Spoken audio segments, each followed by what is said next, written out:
Hello everyone, இன்னைக்கு நம்ம கார்த்தி மற்றும் அரவிந்த் சாமி நடித்த மெய்யழகன் படத்தோட ரிவ்யூ தான் இன்னைக்கு பார்க்க போகிறோம். அத்தா நிறைய காசு வச்சிருக்காருடியே, ஆத்திர அவசரம் கேட்கலாம் போலடியே. இந்த படத்தோட கதை என்னன்னு பார்த்தோம்னா, நம்ம அரவிந்த் சாமி சார் வந்து தஞ்சாவூர்லேயே வளர்ந்தவர். திடீர்னு அவங்க வீட்டு சூழ்நிலையினால மெட்ராஸுக்கு போயிடுவார். அதுக்கப்புறம் 20 வருஷம் கழிச்சு அவரோட தங்கச்சி கல்யாணத்துக்காக தஞ்சாவூர் வருவார். அவருக்கு அங்கே வரதே பிடிக்காது. ஏன்னா அவர் ஒரு இன்ட்ரோவர்ட்டாக வாழ்ந்துட்டு இருக்கிற ஒரு மனுஷன். ஹெட்ஃபோன் போட்டு பாட்டை கேட்டுக்கிட்டு யாரு கூடயும் பேசாமல் இருக்கக்கூடிய ஒரு மனுஷன். இங்கே வந்து கல்யாணத்தில் தான் நம்ம கார்த்தி வந்து மீட் பண்ணுறாரு. கார்த்தி பேசுறது அவருக்கு சுத்தமாக பிடிக்காது. என்னடா இவன் தொண பேசிக்கிட்டே இருக்கானே அப்படின்னு சொல்லிட்டு அவருக்கே தோணும். பட் அரவிந்த் சாமிக்கு கார்த்தி யாருன்னே தெரியாது. என்ன கண்டுபிடிக்க முடியலதா. அதுக்கப்புறம் போக போக கார்த்தி பேச பேச கேட்க ஆரம்பிக்கிறாரு. என்னடா யாருன்னே தெரியாத ஒரு மனுஷன் நம்ம மேல இவ்வளோ அன்பா காட்டுறானே அப்படின்னு சொல்லிட்டு நினைப்பாரு.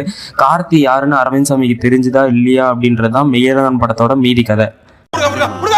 இந்த படத்தில் பாசிட்டிவ் பற்றி பேசுகிறதுக்கு முன்னாடி நிறைய பேர் என்ன சொல்கிறாங்கன்னா, நெகட்டிவாக இந்த படம் ஸ்லோவாக இருக்குது, கதையே ஸ்லோவாக தான் இருக்குது, படம் நல்லா இல்லை, உட்கார முடியல அப்படின்னு சொல்கிறாங்க.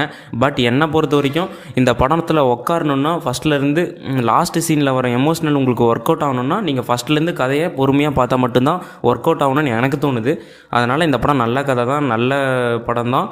அதனால் கன்ஃபார்மாக மெய்யழகன் ஒரு சண்டே ட்ரீட்டாக இருக்கும். ஒரு பொறுமையான ஒரு அழகான ஒரு படம் பார்க்கணும்னு நினச்சிங்கன்னா மெய்யழகன் படத்தை தாராளமாக ட்ரை பண்ணலாம். Are you happy? Very happy. Me happy? Double happy.